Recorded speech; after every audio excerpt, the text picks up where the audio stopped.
Печа Куча хэсгийн сүүлийн илтгэгчээр Сэхэтэн подкастын хамтран үүсгэн байгуулагч тайван илтгэлээ толилуулсан ба үнэн бай сэдвээр сэтгүүл зүйн салбарын мэргэжилтэн биш ч гэлээ хэрхэн контент бүтээж эхэлсэн, яаж тууштай бөгөөд тогтмол контент бүтээгчээр ажиллаж байгаа талаар сонирхолтой илтгэл сонирдуулсан юм а. 2017 оны 11 сард бид хоёр хамт team подкаст эхлүүлсэн. За одоо би энд нөгөө анх подкаст яаж хийдэг байсан equipment тоног төхөөрөмж яваад байсан байна. Энэ iPhone 6. Өнөөдөр шүүгээгээ ухчгаад авч байгаа. Тэр өнөөдөр та нар ямар нэгэн контент хийх гээл студ хэрэгтэй байна, микрофон хэрэгтэй байна, камер хэрэгтэй байна. Үгүй тэр зүгээр шалтгаан. iPhone 6-аар биччихсэн. Та ядсаа нэгтрлийг харж байгаа үстэй. Амар нэгтрэл муутай бичлэгүүд байгаа үстэй. Гэхдээ эний чинь лайваар 300 400 зарим тохиолдолд 1000 үзэж ирсэн. За энэ чихвчин байна. Тэгээ одоо микрофон та ядад хэрэгтэй байх нь. Энэ чихвчээр л энэ бүх подкаст одоо та 17 18 оны подкастуудыг сонсох юм бол аудио нь үнэнхээр мяа байгаа. Гэхдээ хүмүүс үзээд идэв гэсэн. Тэгээ гол ялгаа нь юундаа байгаа юм бэ гэдэг нь. Одоо бол студитэй болцсон, камерментэй болцсон, амьдрал хамаагүй сайжирсан байгаа үстэй. Гэхдээ энэ дунд нэг л зүйлийг би хэлье. Нэг ялгаа байхгүй. Тоног төхөөрөмж сайжраад, нэг өнгө үзэмжтэй контент хийгээл чи дизайнер ажилуулаад чиний контентын 20% тэр нөлөөлнө.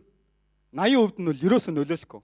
80% нь өнөөдөр хэрэглэгч нар юу хүсэж байгаа вэ гэхээр үнэн байхыг л хүсэж байгаа. Тэгэхээр үнэн байх гэдэг чинь өөрөө юу юм бэ гэхээр сүүлийн үед ямар контентууд яваад байгаа вэ гэхээр зүгээр л гар утсаа гаргаж ирээл зүгээр л нэг юм далайн эрэг дээр хэвтэж байгаа тийм влог энэ хүмүүс үзэхгүй одоо.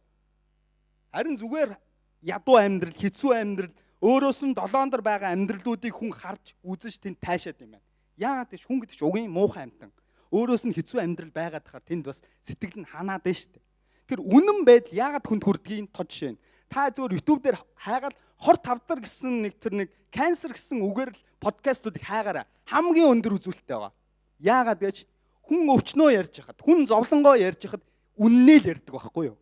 Хизээш тэнд худал ордгоо. Тийм болохоор үнэн гэдэг зүйл контент хийж амжилуулдаг байхгүй. Тэгээ дараагийн нэг зүйл нь болохоор та хэдийн сонсож байгаа сонсогч нар юм уу баг хамт олон юм уу одоо тэр хүн чинь сонсогч нар гэдэг чинь таны болвол нэг багийн гишүүн.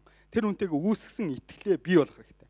Сэхэтэн дээр бэлгүүнэ бит хоёрын хамгийн олзуурхуушдаг зүйл юу гэж 7 жил бидэд хамтдаа сонсогч нартайгаа боожод ирсэн байхгүй юу. 2017 он гэдэг чинь 18 настай хүүхэд оюутны ширээний 1 2 дугаар курс байсан бол өнөөдөр 7 жилийн дараа ажлын байран дээр хараад 3-аас 4 жилийн туршлага хөрөмтлүүлсэн байгаа. Тэр масс юу хүсэж чинь тэр массын чиглэл рүү дагаад олонний нэг анхаарал төвлөрсөн контентыг ерөөс хийж болохгүй. Сэхэтэн подкастын та нар контентыг хараарай.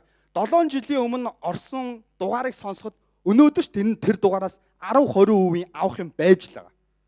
Яагаад тэгэхээр бид нар тухайн үеийн хамгийн халуухан сэдвийг барьж авч контент хийдэг. 5-аас 10 жилийн настай контентуудыг хийдэг.